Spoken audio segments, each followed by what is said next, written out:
What is up, DS3TV? We are back for another video. This one is Oversimplified Football War. This is the Mini Wars number 2 video. So yeah, this is gonna be pretty good. Yeah, you know we love Oversimplified on this channel, so let's get into it. And also subscribe to the channel. Want to get to 1,000 subscribers by my birthday, September 13th. And thank you guys for 814 subscribers. That's what I am seeing as of right now. And follow the Twitter. Follow the Twitch. Also follow on Twitter. But follow my Twitch channel, and also join the Discord server. We would love you in the dungeon. Yeah. Also, I should have another a different type of video coming out today. It's like the first of a different type of video that I usually don't make. Not usually don't make, but I haven't made before. It's gonna be like something new to the channel, and it's actually gonna be different, like something that I haven't seen anybody do on YouTube. So hopefully you guys like it, and let's get into it and play. Quick, you have 2 seconds to name these 2 countries.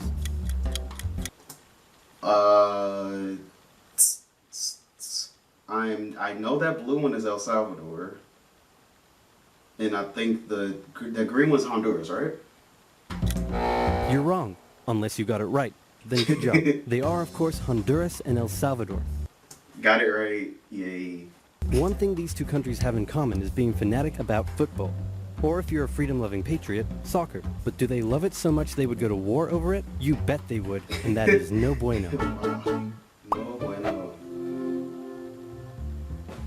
If you look at these 2 countries, you might notice one major difference, and that is that this one is a lot bigger than this one. However, this one had a larger population than this one, made up mostly of farmers, and there wasn't enough land for them to live and work on. So they started moving from El Salvador to Honduras in search of land, and by the 1960s, a huge number of illegal immigrants had crossed over the border from El Salvador. Meanwhile, in Honduras, it's 1963, and this guy has just staged a military coup to prevent the rise of communism, and is now the military leader of the country. He immediately began harassing the peasants' unions and other left-wing groups, but he's a little insecure about the legitimacy of his leadership. So he holds an election and wins, but then the opposing party says, hey man, that election was clearly corrupt and fraudulent, and also you've been bribed by the rich American banana companies who are taking all of our bananas tax-free, and now our economy is in ruins, and everyone started to get mad at him. Uh-oh. Now if you ever find yourself the barely legitimate military leader of a corrupt Central American country, and you start getting into hot water, here's a bit of advice that has been tried and tested throughout the centuries. Blame something else. So he blamed the Salvadoran immigrants for stealing all the land and all the jobs and ruining Honduras. The immigrants found themselves under... So he pulled a Hitler and just blamed another race or another type of people that did not have anything to do with it, really. ...attacked by the hostile locals. Egged on by the rich American banana companies who wanted all the bananas to themselves, the Honduran government began evicting Salvadoran immigrants who had been living on the land for generations and started sending them back to El Salvador. The Salvadoran elite were furious and protested, citing moral reasons, but in reality, they were just getting a little too crowded. So tensions were about as high as they could be, but then...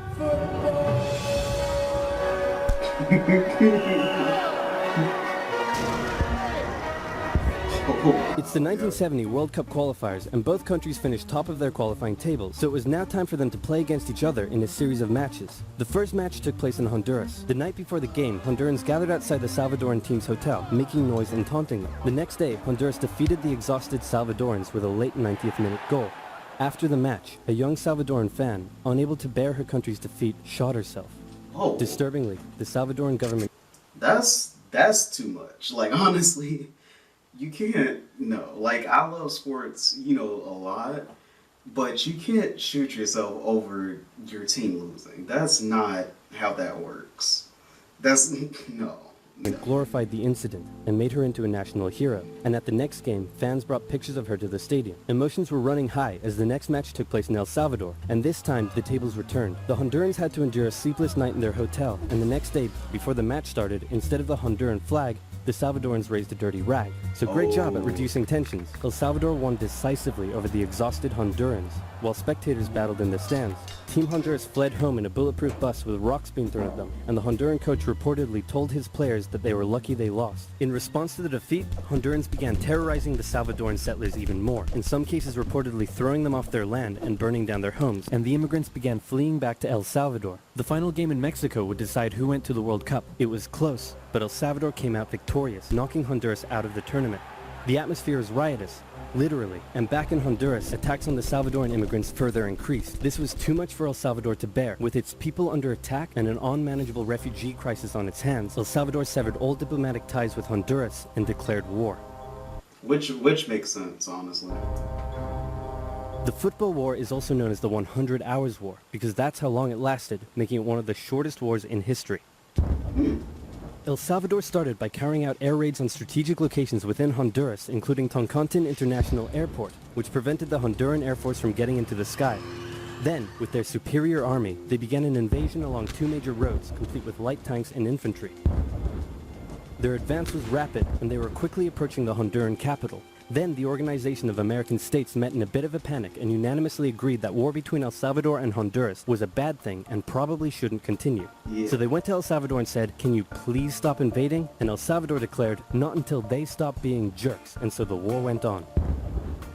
The Honduran Air Force finally got into the sky, and with aid from neighboring Nicaragua, they successfully carried out air raids on Salvadoran air bases and oil facilities, crippling the Salvadoran supply line and stopping their advance dead. Caught in a bit of a stalemate, the situation was no longer advantageous to El Salvador, so when the Organization of American States once again asked them to stop and agreed to ensure the safety of the Salvadoran immigrants, El Salvador relented, and a ceasefire was organized on the 18th of July. Then the OAS said, "Can you now please withdraw your troops from Honduras? No, please, no, please, no, please, no. Do it or we'll sanction you." You know what? Just for you, I'll do it. So El Salvador pulled its troops out of Honduras on the 2nd of August, and with casualties in the thousands, the war was over. The economies of both These mini wars are they were so like devastating and senseless, honestly. nations were damaged by the war, and El Salvador did. But at least this one made more sense because, like, El Salvador felt like that their people weren't being helped at all. And I can understand this one more so than the last war that happened anyway. Didn't have the capability to take care of all the returning immigrants, a crisis that eventually helped cause a civil war. The war left behind land and border disputes, some of which are still a cause of tension to this day. El Salvador went on to play in the World Cup, but lost every match they played and didn't make it past the group stage. Oh, wow. So in the end, nobody achieved anything, and there were no winners. Except for this guy.